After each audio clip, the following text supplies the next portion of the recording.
on these important issues, the focus of my brief talk will be on the COVID-19 situation, Islamophobia, and also looking at COVID-19 as regards the Muslim majority states and what's happening there. Are the trends different?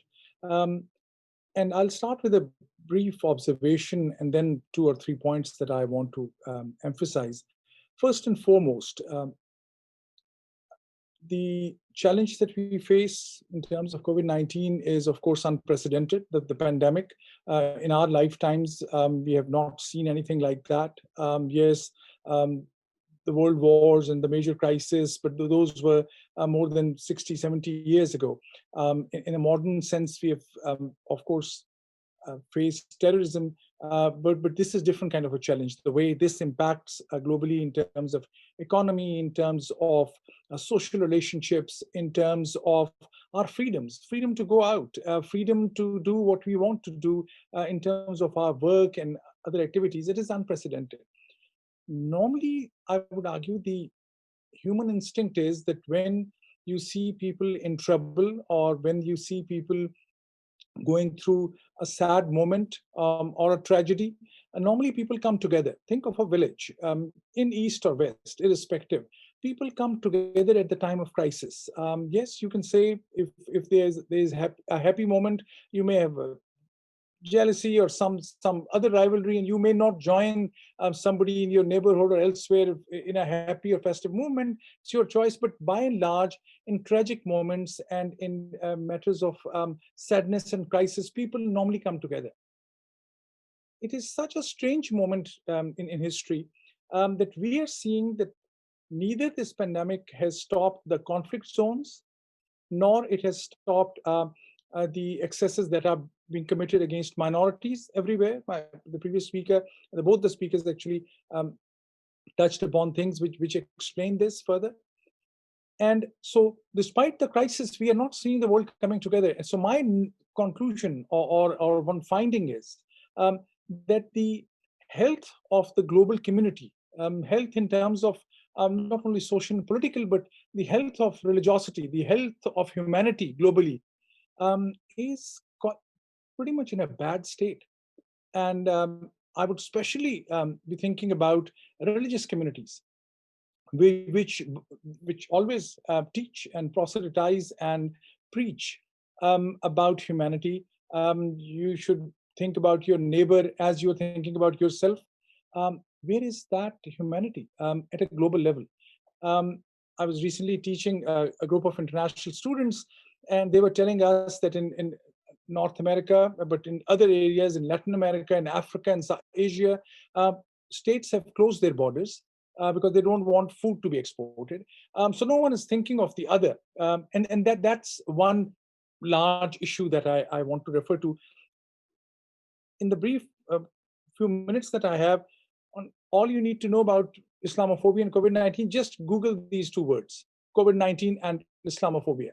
And you'll see in case of, for instance, in UK, there are 2 or 3 major studies which says that people started in the initial months of COVID-19, started blaming the Muslim mosques. These are spreading it. In United States, for instance, in certain areas, some people alleged initially we are being asked to wear the masks because this is an agenda to bring Sharia to America or the Islamic law to America. Again, then how many people think like that? A minority. But at times, minorities which are under threat or minorities which are under distress already, such things are blamed and they further feel under tension, under pressure. The larger point I'm making is these issues are not caused by COVID-19. Be very clear. So this challenge is not causing any of this. However, this is making these issues more tense. And I, as a professor of security studies, I will tell you some of these things are because of international developments. Some of these issues are the way we frame issues. And there's at times intentional, in many cases unintentional reasons that lead to such things. Whether things are different in Muslim majority areas? Unfortunately not. Um, um, Imam and scholar Waqas Sayyed very rightly mentioned about the issues of genocide and the challenges, for instance, globally, but he specifically mentioned to some of the human rights issues in India. Whether things are different in Pakistan, where minority Hindus and Christians are being persecuted, has that changed? No. Um, are there any changes about Muslim minorities in Muslim majority states, Saudi Arabia? Have people stopped war in Yemen? Is somebody else from Mars killing people in Yemen? The Muslims are killing Muslims. Um, so the what I'll conclude with, and I know I have hardly a minute or a minute and a half left. Um, so what this all tells us, I'll go back to my central point. The health of humanity is in a pretty bad shape. Um, if you ask me how will it change, what can be done, um, I think it may sound simplistic, but I think interfaith relationships, intra-faith relationships, because religion um, offers an environment and offers a link which tells us more about humanity, irrespective of which brand or label we have as religion.